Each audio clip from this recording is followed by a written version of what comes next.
Hi friends, today we'll talk about how to fix or how to solve your Google Drive. To know how to fix or how to solve your Google Drive app, you should just go to Settings. Here in this page, we click Apps, Default Apps, App Settings. Then in this list, you will enter to Google Drive. Here in this page of App Info, you will click on Force Stop and you click OK.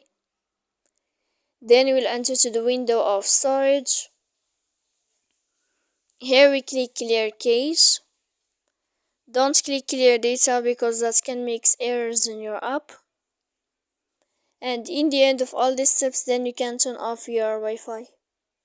So please don't forget to support us by like and subscribe.